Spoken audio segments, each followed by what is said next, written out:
Quand vous prenez Afrique du Sud, quand vous prenez Kenya, quand vous prenez Ghana, quand vous prenez Nigeria, c'est vrai, on est tous en Afrique, mais au moins, pour eux, est mieux.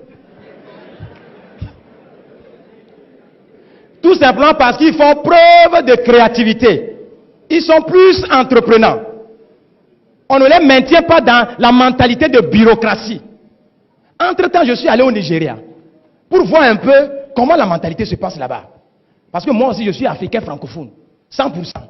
Mais ma mentalité a changé très tôt. C'est ça qui a fait la différence. Alors quand je suis allé au Nigeria surtout, mesdames, j'étais choqué. J'étais même aigri au début.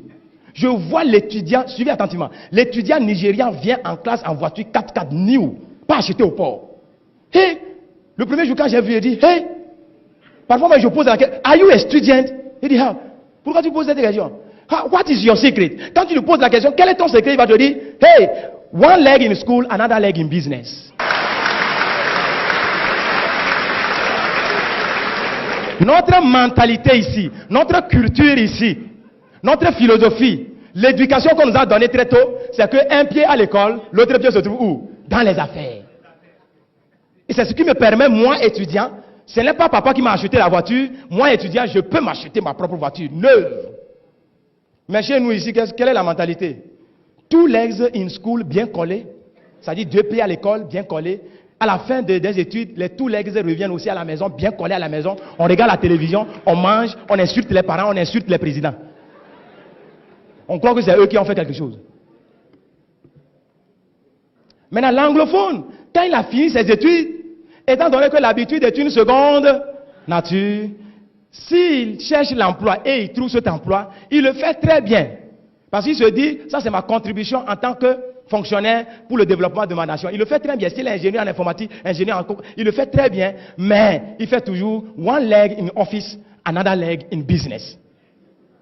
C'est ce qui lui permet de ne pas faire trop de prêts et construire sa maison, acheter sa voiture, s'occuper de ses enfants sans avoir les soucis financiers.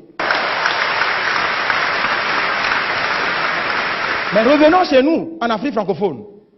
Quand on a écrit j'ai l'honneur plus de 1000 fois, personne n'a répondu. Le jour où on gagne ce boulot, praise the Lord. Alléluia. Two legs in office, bien collés in office. Quand on finit, les two legs reviennent à la maison, bien collés. On regarde la télévision, on mange un peu.